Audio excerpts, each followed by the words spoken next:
You're listening to a 4x4 Radio Network podcast.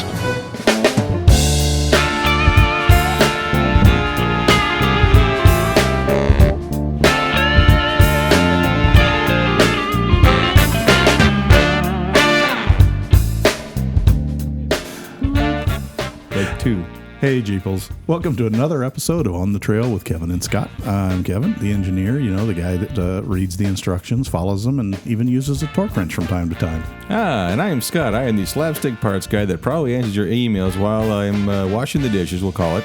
And I do not read a torque wrench. I use lots of zip ties, and I usually scream, Kevin, when something's extremely broken. That's true. And if I want to punish him, all I got to do, folks, is hide his duct tape. So remember, while we will share what worked for us, as well as what didn't, like the duct tape, it's really up to you. Choose what you want to do to your Jeep. Do your research about it. And read the instructions. Yes, and follow them. Please, they wrote them for a reason. You'll make the tech writer very happy if you actually read his writing and follow it. Then Yes. he knows he's got value to his life. Or hers. Or hers. Yes. Absolutely. So with that saying, we want to say hello to the Patreons that are watching this on video now. Thank you for the nice new studio lights. Yeah, and if you're not a Patreon and you want to know what goes on behind the scenes and what we look like, God forbid. It's bad our wives dress us in the same shirts. Almost. Yeah, this is true. Mine's just the next in line in closet. Stuff gets hung up there. So, anywho. How you been, Kevin? Well, let's see. Broken tooth. Temporary crown. Fun life intercedes. Florida, we're raining like crazy. So, folks, people are like, oh, yeah, well, Florida's nice. Yeah, well, let's try. You cut your grass twice a week. Yeah. In the lightning capital of the world. Got to get it done before noon. Yeah, get it done before you get zapped. We barbecue more tourists down here than Barbados. This message brought to you by the vacation destination of Barbados. That's right. Well, it's true, folks. If you fly into Tampa, you land in the afternoon, there's a good chance you're going to be on ground stop for an hour or more because if there's lightning within 25 miles, and I don't blame them, the airport will not let the grounds crew out. Yeah. Because if somebody dies, unfortunately, if those bolts come in. So, yeah, and we are in that realm. So, in fact, it's trying to rumble one up as we record this particular show. So, if you hear a in the background, no, Scott did not have a burrito for lunch. It's just Florida afternoon. I had to. Oh, geez. So on that note, speaking of what did and didn't work for us, I can't even speak at all. So I got a confession to make. Okay. And this is one of those where Kevin and I, we during our conversation on lunch, we how to go about doing this. This is embarrassing. Well, it shouldn't be embarrassing. It's embarrassing. It's one of those things where we all have these issues. I've had them too, so it's just one of those things where we know what we did. Yeah. And the sad thing is, if you want to hear, turn into next week's show. I'm just kidding. So speaking of show numbers, Kevin, help me out here. We're on show number 74. Oh, my goodness. 1 year before I was born. I was born in 75. Wow. 1975. When a brand new car cost $3,000. I got my driver's license before you were born? I'm not surprised. So anywho, welcome to show 74 before we go further. But anyways, so as we've all seen on the pages, I got all these dashboard lights, and I even put it on the Patreon page saying, hey guys, check out my Christmas tree, because I had, let's see here, the brake light on, traction control light on, the ABS light came on. I've always had the air and the tire light on, let's just be honest. And see that, and oh my goodness, there's the brake light, ABS. Anyway, there's 5 lights on my dash, and I'm like, okay, well, probably the wheel speed sensor. The passenger side airbag light, and so I'm like, all right, so I know something's wrong. All right, so I'm gonna take it in and have it looked at. So I made the appointment, bring the Jeep up to our buddies at local dealership, and so I get out, and of course, one of our friends, Alex Perez, he runs Tampa Jeep Crew. Okay, so you know what dealership I'm talking about. So as I get out, I walk up and say, hey, I got some check engine lights on. I need to check some things out, yada, yada, yada. And I'm sure Alex, being very Jeep savvy, walked over you and said, did you check And what was your answer? Did I check the positive battery terminal? Now, if you all remember last show, I talked about how my battery had it died. It terribly died. It died horribly death. Mm-hmm. And so I remember, because again, I am in the business. Yes, you are. I made sure I tightened that positive. So I looked at him right in the eye and I said, yes, sir, I did tighten that. Are you sure? Because many people have driven from many far away, and I grabbed the terminal and just pulled it right off and said, you sure you tightened it? I said, yeah. Without a doubt, I tightened it. So we walked up to the Jeep. I popped the hood, grabbed the terminal, and it moved. He looks at me. I look at my wife. The financial department gives me that scowled look, like, I've been driving with these lights on my dashboard for this long, and you didn't even tighten the terminal when you saved me from a parking lot of a grocery store while the ice cream was melting. And I'm like, I tightened that thing down. I tightened that blaming thing down. In my defense, it has now, the terminal's worn, so it's making contact. It has I guess, explain that. Why does it even have that where you can't tighten it down anymore? Has it those two little knobs that we kind of modified on the LJ so I could tighten it down further? Well, in general speaking, you shouldn't need to tighten them down that far. But as they age, one of the problems with lead is creep. Okay. Creep is just what it sounds like. The metal moves kind of like a night stalker. It creeps. It stretches. It stretches, or it compresses, or it oozes. So it's a combination. I know that sounds You're horrible. saying this, and I'm thinking all this lead driving around with a free candy van. Yeah, well, You said creep. It does. And what you're looking at, folks, is that as the clamp goes around the post, and basically when you tighten the bolt, it's trying to throttle the post. Like my wife wanted to throttle me. Well, what happens if you grab a lump of clay with two hands and squeeze it in a ring? It kind of eases out either end. Yeah. Well, the post slowly oozes upwards and narrower. The clamp ring slowly stretches bigger. Now, in fairness, the Jeep, some models came with that copper-plated, steel, lead-plated on top of that, metallic thing. Right. And those don't creep, but they really squish the lead post. So you may have distorted the lead post. Vibration accelerates that. Heat accelerates that. And time. Yeah. That's been on your JKU since 11. Yep. And so whether the post got a little skinnier, and then corrosion doesn't help, particularly the black corrosion starts off as kind of, freshly cleaned lead is bright silver, and then it gets that kind of dusky gray, and that's all lead oxide. And then because current flows through there, you get some other lead compounds that are the black that actually are insulators between the post and the clamp, and you don't see it till you take the thing off and go, what's all this gunk? And you have to scrape it off. And then, of course, there's the cleaning that you do that generally removes a little more lead.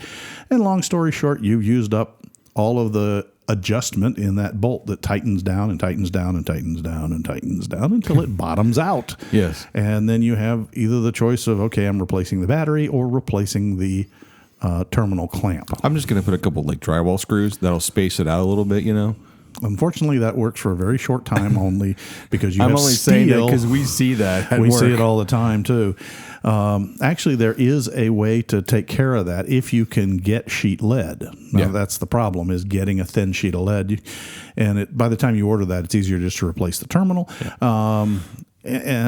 But you can wrap a very thin piece of lead foil around the terminal and then put the clamp over that and clamp it, and you've padded it with lead. But you're just prolonging the inevitable, It is. and you're adding more complexity, more places for moisture and oxidation to creep in, yada yada yada. Yada, yada, yada.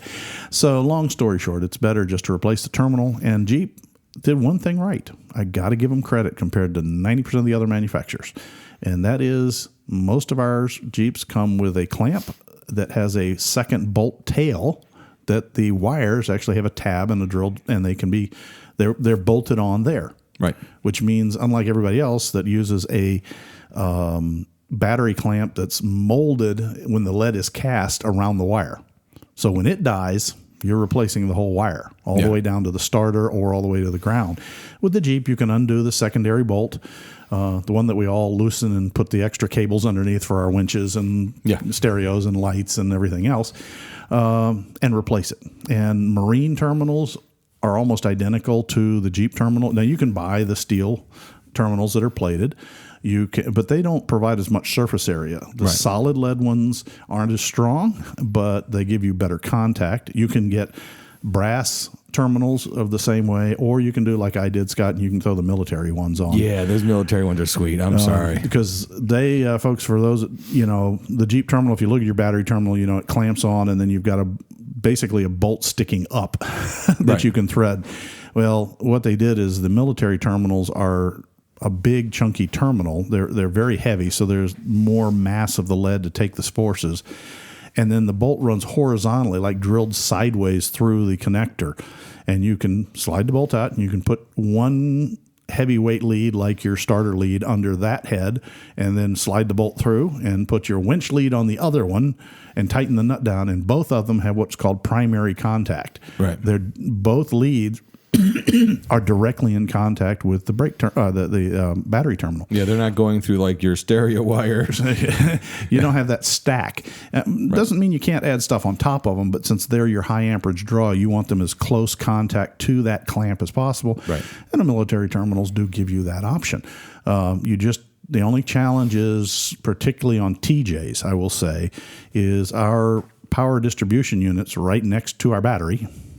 And the lead from the PDU to the battery is real short, and it's been pre-molded for that connector to the battery to be horizontal. It doesn't really want to turn vertical, and it took a little bit of, what do you call it, uggas to twist with pliers to get it to stay there so that it wasn't putting, you can twist it and put the bolt through it and shove it in, but then you're putting all that load on the battery post, which, by the way, folks, soft lead, just had a little discussion about that. So, get the terminals to fit in the right position, relaxed. Yeah, exactly. You just want to snug it down. And then, you snug up the bolts good and snug so you make good contact. Hey, real quickly, just on that, is cross-threading just as good as Loctite? No. Okay, just wondering. Sorry. The one good thing from the fake book is all the funny memes every now and then. I saw that one and went, Yeah, what people don't realize is cross-threading does jam the nut on really, really tight, but it also crystallizes the steel and begins the microscopic fracturing. Gesundheit. Which ends up in a broken bolt. Gotcha. You got that, okay? I got you. Well, speaking of broken bolts, this show's going to be a little CJ heavy, I think. It is, but I do want to start off with a little personal tale. Okay. And I shared this on my Facebook page. I did share it to those of you on our Patreon page. So some of you, this may be an old story to you, but and it's on our it's on our open page as well. Yeah. But I think this was kind of tongue in cheek. So if you're not on our Facebook page, this will be new to you. Yeah. But and I will preface this. This is a true story. Mm-hmm. Okay. I was over at the gas station earlier this week. Feeding the beast. That's one of those things about kind of a low mileage vehicle with a 14-gallon tank. You feed it frequently. It's a lot of small meals. How's that? You think of it that way, it's a little less obnoxious. You're saying things so funny. I'm talking about fuel real quickly. Yeah. Is Dory, I had to put her in a rental car to get my nephew. So she's driving back this morning, and she said, hey, look, 41 miles to the gallon. I said, great. I get 4. I don't, but still. Divide by 10. Exactly. So, pretty normal. Whipped into the station and step out of the Jeep and start filling it up. And all of a sudden, and I look over and absolutely drop dead gorgeous Saleen Mustang pulls up to the pump on the other side of me. Yeah. And nice. I played with Gen 1 and Gen 2 Mustangs. Unfortunately, that dates me a little bit. But, I do appreciate a good Stang and how they look and how they sound. And he's just, it's a beautiful car. And the guy's kind of eyeing the Jeep. Now, slightly altered, doesn't look heavily modified. That's we kind of keep it low key. Kind of keep it low key. And right now, it's not real clean. It's been parading around in the rain and over to the barn and through the muddy fields and things like that. So, but he keeps looking at it. And as I'm slowly filling the tank, trying not to have the TJ barf back, of gas. Yeah. We're gonna cover that subject soon. Yeah, we are. And I look over and he keeps looking at the Jeep. So I say, hey, got any questions? And the guy looks at me. He goes, nah, he says,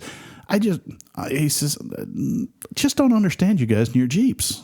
And I'm kind of like, oh, he goes, yeah. He says, I see all kinds of fancy Jeeps. And he says, I see you've got some work on yours. And you guys do a lot of work on it, but I bet your Jeep's never been off-road any more than down at the local fairground, dirt parking lot.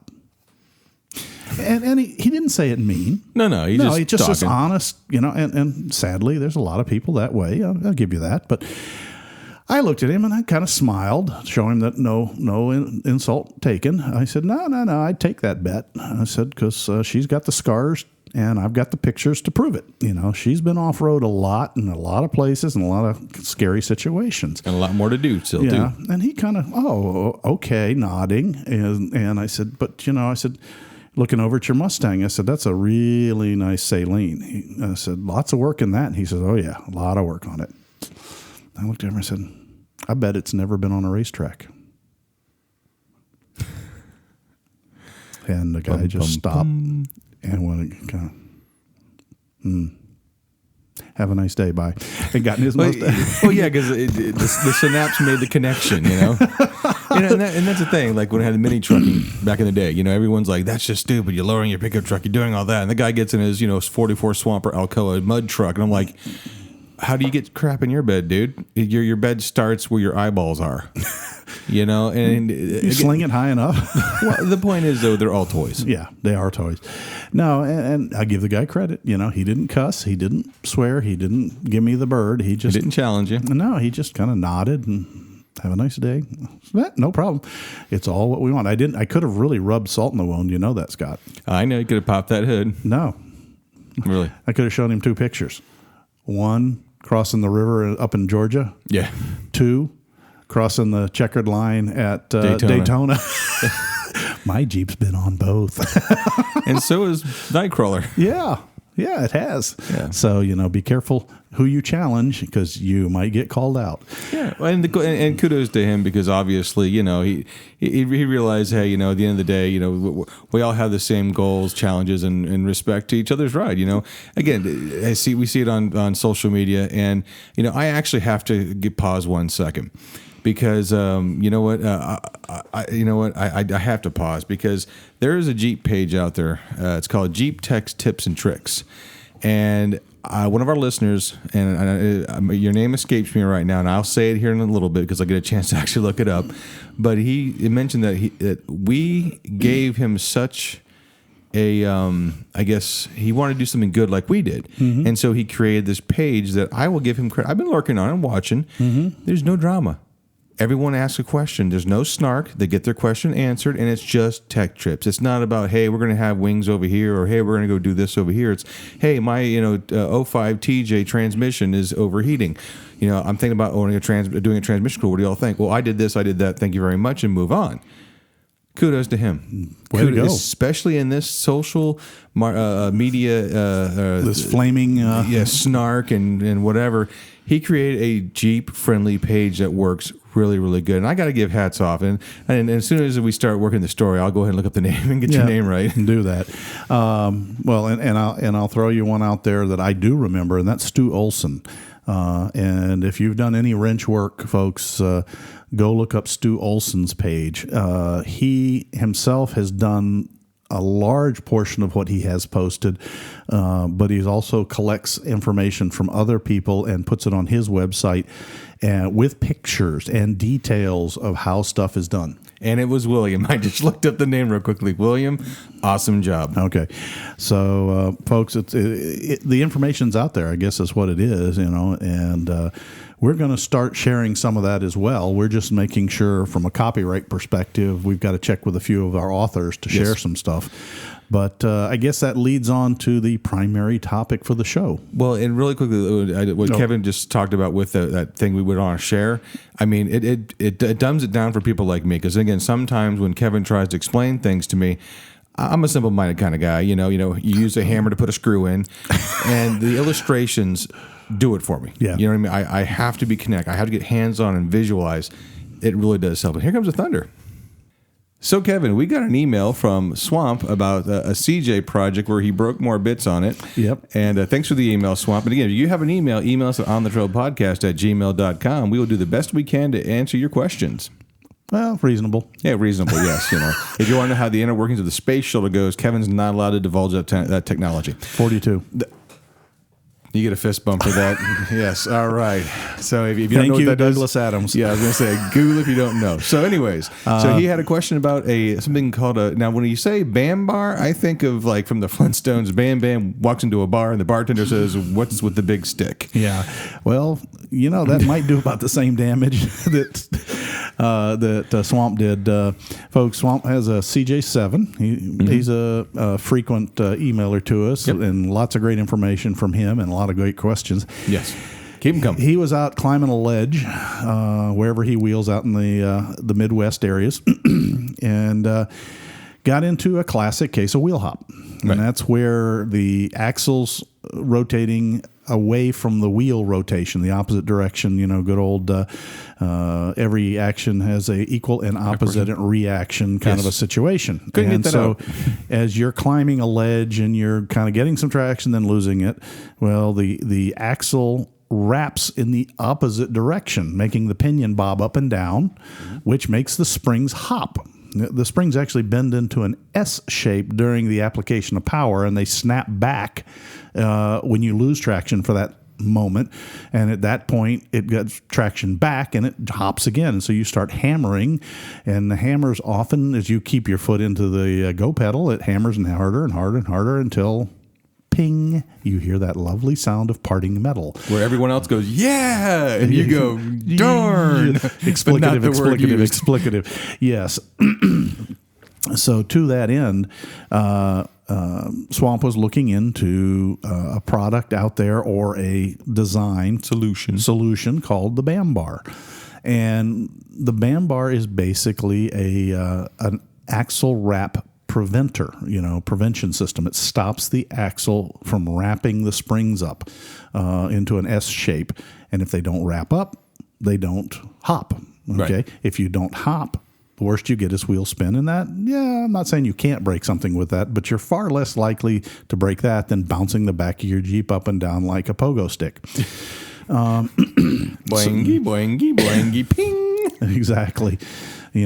So the challenge with these axle wrap stoppers, okay, there's the classic one if you're older like I am and remember the drag cars, and they used to have the slapper bars that there were these, I'm going to say 1.5 by 1 inch wide tubes on plates that were bolted under the spring plates, and they had a big rubber snubber and they stuck forward. And when the wheels would turn forward, the axle wants to wrap backwards, and the snubbers would come up and hit the leaf spring and stop the axle from moving very far. It's still allowed a little.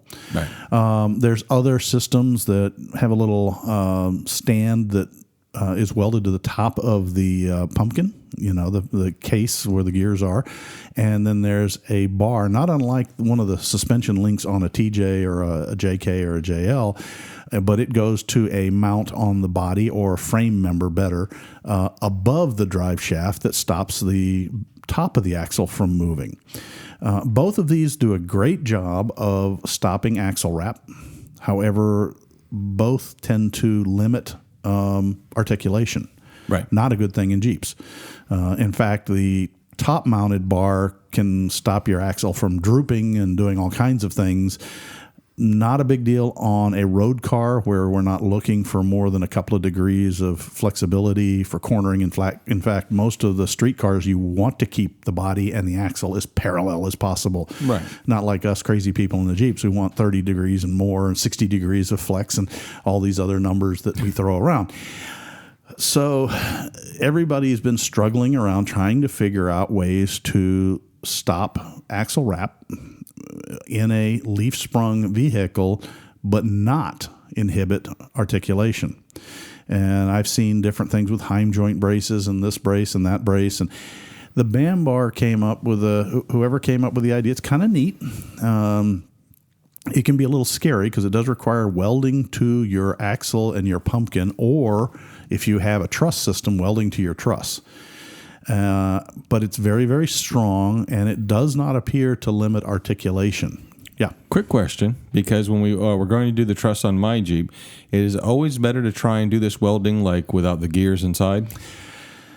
So if you're going to plan to do a re-gear, would it be better to do it that way? A lot of people go back and forth on that one. In theory, yeah, it'd be better to take the gears and seals out because you're exposing the housing to a lot of heat. And in fact, if you're welding to the cast housing, the proper way is to preheat the housing with a rosebud torch to at least 500 degrees before you weld to it. That is the absolute, if you look it up in the metallurgical world, that's how they tell you to weld to castings, is heat them up, then weld them, and it stops the heavy shock. You kind of get the metal to a more, not really plastic state, but a more plastic state that you're going to weld to, because cast metal does not have, it has a grain structure as opposed to, how do I think of it? It has a crystalline structure rather than like a wood grain structure. Okay. And crystalline structures break a whole lot easier under thermal shock. See previous statement about Loctite working between cross threading. Gotcha. Okay. Yeah. So they do want to tackle this. So let's say it's better to do it with the empty housing. In my opinion, yes. Okay. Now, a lot of people will say, "Hey, well, yes." A lot of people have welded them cold, myself included, when required to, and it seems to hold up just fine. You do have to put some serious amperage in when you move from the tube to the housing, because the housing sucks heat like crazy. So you do have to put some serious amperage on your welder to get a good penetration so that you don't crack on that weld line, because you are taking plate steel to cast steel. All right. And if you've got an old housing that's cast iron, just don't do it. The chances of success are really, gotcha. really, really, there are people that can do it with a nickel welding rod, but they're getting rare, Yeah. And if you're not one of those people, hire somebody to do it. Yeah. But, no, this is the thing with this man bar system is it's kind of a triangular fin, if you want to call it, either made out of plate or tubing. Shark fin. That's actually a good way to think about it. That's a way to think of it. And the base of the shark fin, where it mounts, it has two pivots in it, and it's welded to the housing. Usually the ones I've seen, they're either all on the nose where the pinion rides or on the housing in the nose with a little subframe, so you have a straight line with two Cleveite type joints that the center of the bolt going through them is on the center line of the drive shaft, so that that shark fin could flop to the right or flop to the left, like some of those dolphins you see in the dolphin movies. You know how the fin kind of curls over? Or Free Willy. Free Willy, yeah. Yeah, Free Willy, the way his top dorsal fin kind of rolls to one side. Or Jimmy Buffett. You got fins to the left, fins to the right. Yeah, the Patreons are going to love that one, Scott. He's in come here on, trying man. to dance. It's just lock and roll. He's been waiting for that. Yes. So here, I'll give you the bag full of locks. Kevin did some lock work on his RV, and he had a bag full of locks sitting here, and I've been waiting all day. Whole nother story to that. But anyway, that gives that mount at the top of that shark's fin. Then is a Cleveite bushing, Cleveite style bushing, and folks, Cleveite is the one that's a hole through the middle of a rubber bushing. It's got an outer sleeve and an inner sleeve, and it's kind of what the end of leaf springs are mounted to and other pivots. Then it has a bushing that faces crosswise, where the center line of the top bushing is in a center line with the axle direction, side to side. And then you just have a regular linkage bar that goes from that to a frame member up front. The key there is it should be about the same length as the front half of your springs, because you want it to kind of arc and move with your springs. But that system will definitely stop axle wrap, but it will also allow the axle to twist side to side, driver side up, passenger side down, because the bushings at the bottom allow it to turn that way, and the bushing at the top allows it to go up and down with suspension motion. So it's kind of complicated. And Swamp, to your question, yeah, it looks like a pretty good solution for getting rid of axle wrap in a leaf spring suspension like your CJ7. Now, what are the costs? It's fairly complicated. You have to weld it to your pinion, or if you already have a truss, to the truss. You've got to make sure you have room above it for full axle compression, both sides all the way up to the bump stops. And hopefully it doesn't punch a hole through your floor. Your upper mount, the upper thrust arm that goes from the top of the shark fin to the frame, you have to make sure that during full compression it does not run into the drive shaft by any possible means or methods. So you got to double, triple check all your measurements. You do, because this is a fairly complicated bit of linkage. In concept, it's easy. Yeah. In execution, it's a matter of, playing, maybe even take the spring plates off one side at a time and jack up and make sure you can twist the axle up till it hits the bump stop, and then let it back down, put your U-bolts back on, and take the other side off and jack it up and say, okay, am I hitting anything? Am I going to bash anything? That's the do your research phase. That is indeed. But your first question to me, do I think it's a good solution? Yeah, technically it's a pretty dang good solution. It's just got to be well executed. Yeah. There are other things, folks. There's several other axle wrap. One of them is the simplest one, is the overload leaf with the U-bars that go out under the axle. And it's used on a lot of heavy trucks when you think about it. And when they accelerate, they put a heck of a lot of force. And their springs, even torqued. That's what I'm talking about. The torque would twist the springs up, and those people often think overload bars. Really, they're not overload bars. They're not there for the weight. If you were sitting on them, that's not a good thing. Those are wrap bars, really, and they look like thick springs with U-shackles on top and bottom, and they're there to stop the axle from over wrapping as far as twist. Thing I like about the BAM bar is it's on duty all the time with no slack. All of the ones, the slapper types, the ladder bar systems, all of those, except for the hard-linked ladder bars, have some degree of wrap allowed before they engage. Right. Now, let's step over to the other one that does have zero slop, and that's the ladder bar with a downlink. And what that is, folks, is it's basically a little engineered truss bolted to the bottom of the spring plate that holds your axle down. It goes forward up to the point of the front spring mount, and then it has a little link bar, not unlike a sway bar end link, down from the frame to the end of that ladle bar with pins through it. And it works really, really well. It's a very simple system, except one flaw. What would that be? Ground clearance. Oh, yeah. It hangs down. Yeah. It's in that no zone for suspension. So this first good cliffside or ledge you'd climb over, you'd hear this screaming, and you'd look back and your ladder bar would be crumpled up like yesterday's soda straw. Could these also work on YJs and XJs, these BAM bars? Yeah. Yeah. Okay. And again, so it's not just CJ exclusive. No, it's not. Yeah. It's leaf spring. Okay. It is to any vehicle with a leaf spring that's suffering from spring wrap. Spring wrap comes in. We used to get rid of it by just using really stiff springs, and that's where the belief that every lifted Jeep rode like a brick was. We use stiff springs to lift the Jeep, and then to keep axle rack under control with those big tires, you just made the beefy. Give me that 6-leaf monster arched spring.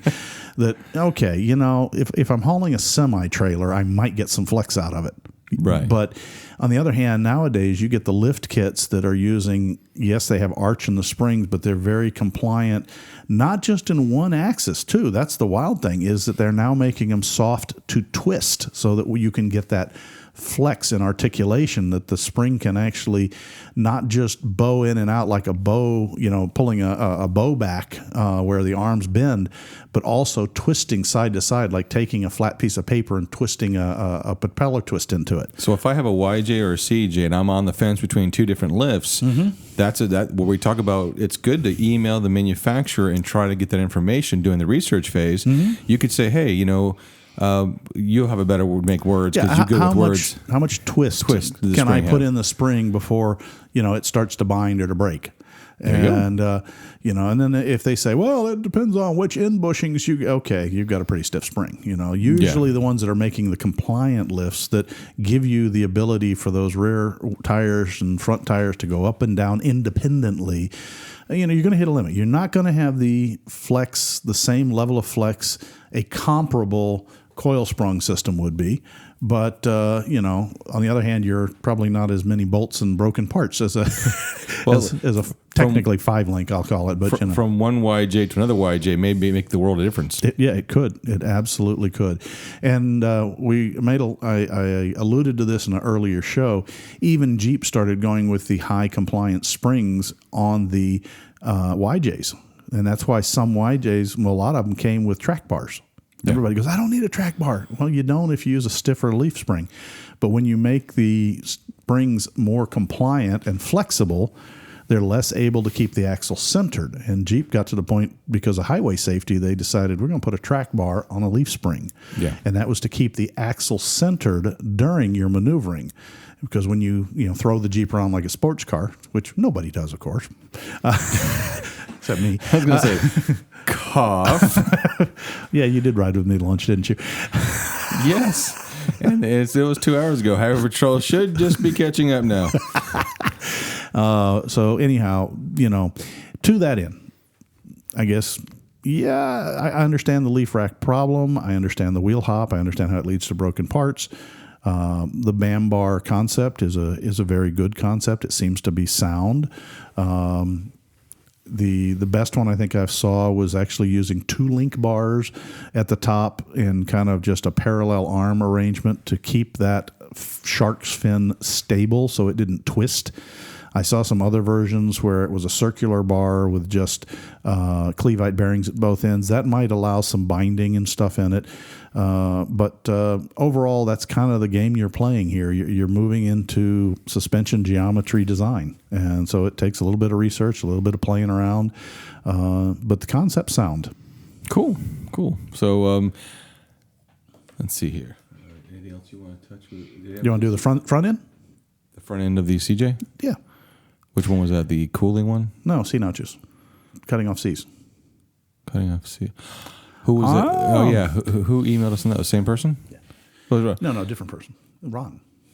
Right, but he had the same thing about pinion angles and all that kind of stuff, too. Mm-hmm. It was in his email. So, Well, hey, touching on that same subject, he also kind of talked a little about caster angles and all that. Yeah, he did. And a good friend of ours, Ron at Red Scorpion Fat Works, is also currently working on a CJ project. Yeah, the one that I've been helping him with, just a wee bit. Just a wee bit. So what about something about, like, I know you talked... Moving to the front end is what moving you're to doing. the front end. You talked about one show with a Dynatrack where you can get the position clocked with the C's. Can you do that once the axle's already built? Yeah, and that's a question that came up was, caster, camber, toe, and all these different things that we look at on our Jeeps, and everybody goes, well, caster and camber, you're and toe. You can adjust toe easy. You can adjust caster difficult, but you might screw up your pinion angle, and camber, you're stuck. It's welded into the axle. Well, the answer to that is you're not entirely stuck. It is radical surgery. I'm not going to kid you, but the C-knuckles on the end of the axle tubes can be cut off if it's still the factory welds. Now, I make that specific because there are people that have worked on it or modified axles and gone back in and re-welded or over-welded the factory welds, including the end of the barrel. And you're they're pretty much there for life. That course is set. Yeah, but the notches can be cut off. We have a good friend at Specialty. Kenny at Specialty Motorsports. Specialty Motor. And Kenny can handle that. He's one of the ones that I know can handle it and can handle it well. It's not minor surgery, folks. This isn't cut a weld and move something and then re-weld it. This is a very carefully removing a weld without damaging the structure of either the tube or the C-knuckle. You've got to then remove, usually by brute force, the C-knuckle off the end of the tube. You have to put it in a jig to make sure it stays straight. Typically, you use an alignment bar down the middle of the whole housing to keep everything true. Then you have to reinstall the C's rotated and adjusted to your angle that you want. Usually it's caster you're adjusting. So you set your pinion angle where you want it to be and then your caster where it wants to be. And that gives you what's called the included angle, which is the imaginary line between your caster, i.e. between your two ball joints, and the angle to the line heading out your pinion. And then once that's trued, the measurement between the C's is checked to make sure it's back to factory axle width. Those welds can be redone and replaced, to re-secure the axle. Precision is key here, folks. This is not a hack job. And I don't mean that to be mean, but I mean if you get the caster different from the right to the left, your handling will never be right. No. It also is not to fix bent axle tubes. All right. Yeah, you can probably fix a quarter to a half a degree of camber, okay, which is the tilt of the wheel, of the top of the wheel in towards the center line of the Jeep or out away from the center line of the Jeep a little bit as you're on there, but it's a pretty tight fit, and you may not be able to adjust it at all. But is it worth it? If you have the shimmies, if you got a wandering Jeep, if you've got unruly handling, and if you dial in more caster to get that correct adjustment, but then you start getting pinion shake, well, yeah, it just might be the right answer for you, okay? Because Jeep will tell you that pinion angle takes precedent, but they're also talking about a stock lift where they have put 10 degrees included angle. So they, from the factory, not every single axle, but most axle comes out so that the center line of the caster is 10 degrees from the center line of the pinion, if you're looking at it from the side like it was a clock face. Okay. All right. So in other words, if you're looking at it from the side, with the center of the axle being the center of the hands, and if the pinion's at 3 o'clock on the hour hand, the minute hand would be about 25 minutes after, give or take. Okay. Makes sense. Now, when we lift a Jeep, all right, we need to point that pinion back up again. Even with a double cardan, folks, the bottom joint should be pretty much in line with the drive shaft, within a degree. And when you move that up, obviously with a welded assembly, then your caster angle, which is the fact that if you take that dotted line between the two ball joints, is leaning backwards, like a motorcycle forks. You start taking that away and away and away and away and away. And you get much below 5, and you're going to have really bad handling. Right. 5 to 7 is considered acceptable handling by some. Okay. But still, it's kind of got that Jeep feel that people talk about. Yeah, right. This thing's kind of wandery, kind of. If you actually read the tech specs, depending on which book you read, one says 7+ and the other says 8+ is what they recommend the caster to be for these larger tires. Yeah. So if you start going, well, wait a minute, I need my pinion at 3 degrees up because of the lift, or 4 degrees up, but I need to have, let's say, 7 degrees, caster. I could be looking at, 10 or 12 or 13 or 14 or 15 degrees of included angle, depending on where you're setting it. So right. That's one of the things that cutting the C's can do. And I know Ron at Red Scorpion is dealing with that because we've got a CJ7 on 40-inch tires. I believe it's 40s. They may be 42s. And because of the driveline changes, that it's running an LS with a 6-speed automatic GM transmission, the transfer case and the angles are such that he needs that front pinion angle pretty high to clear members and to get to the pencil shaft. And if you've ever worked on a 7, folks, you know that the front drive shaft's a real little narrow thing with automatics because there's not a lot of room for it. Yeah. And but when he does that, he ends up back down around 3.5 to 4 degrees of caster, which means squirrely with a capital S. Large tires, short wheelbase, no caster. Lots of horsepower. Oh, insane horsepower. Suicide and a half shell. So anyhow, he's going to have Kenny. He's asked Kenny to cut the welds and clock it. And Ron's a good fabricator, but even he's like, yeah, I'm going to give this to somebody who's got a proven track record. Well, and there's nothing wrong with knowing your own limits. Yeah. Well, that's a good thing. If a shop ever says, yeah, we're not equipped to do that, that's a good shop.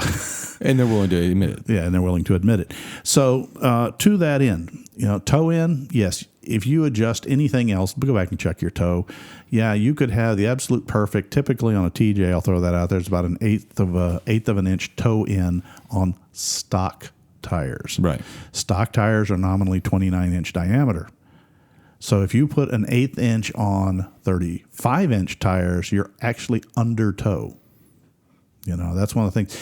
Toe is better set by degrees, but you can also do a little math if you want to. If you take, and do a triangle and do some mathematics, you can figure out what it should be as far as toe in for a larger tire. And here's a short trivia. Do you know why we go with toe in? No idea. All right. Have you heard of the term Ackerman angle? On that one thing you showed me, explain a little bit of that. All right. Ackerman angle is just simple, folks. Ackerman angle is when you go around a turn, your inside wheels to the turn need to turn sharper than your outside, because your outside's describing a bigger circle, a bigger radius. All right. We can't really do active Ackerman on a straight axle. That's something that can only be done with independent suspension and the kind of steering linkage that they have. But we get close. Okay. Right. We get something called the V mark, which is if you draw a dotted line between your steering arm connection point on your knuckle through the ball joint and through the center of the differential. All right.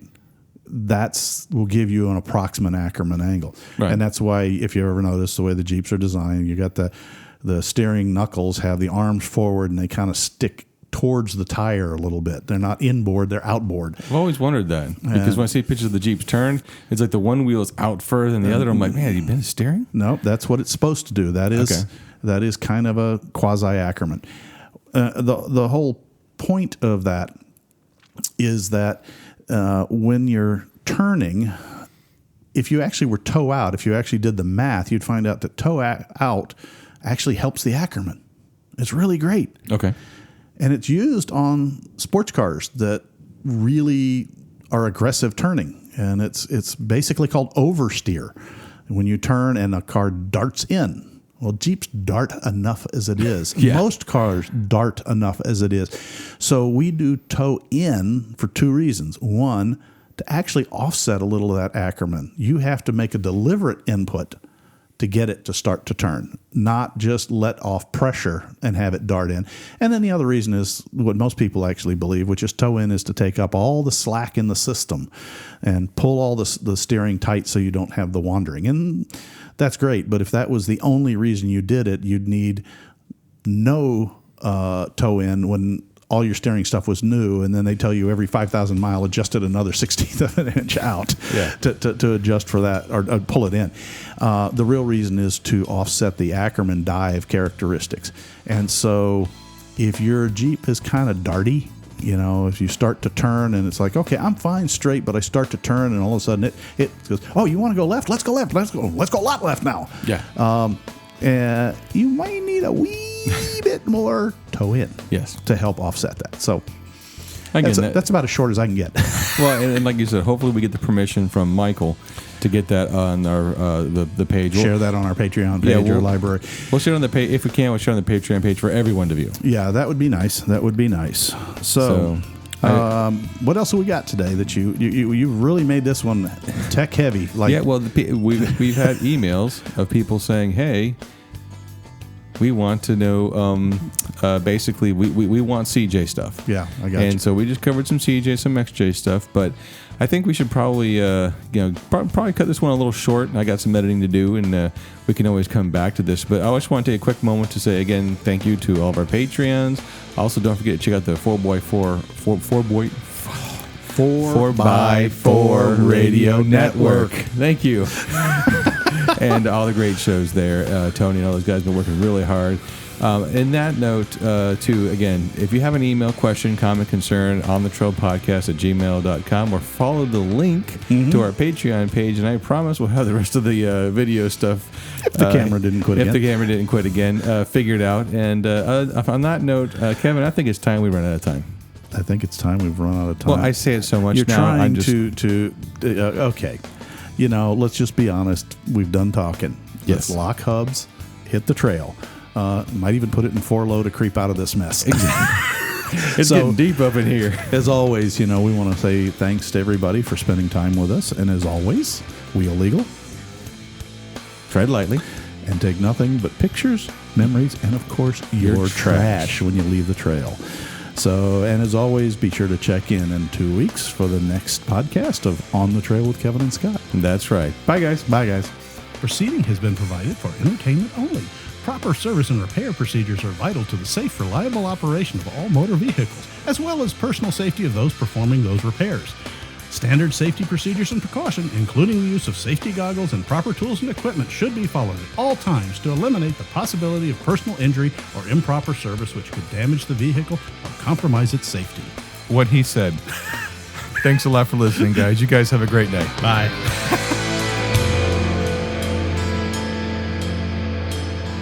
This has been a Bent Axle Media production.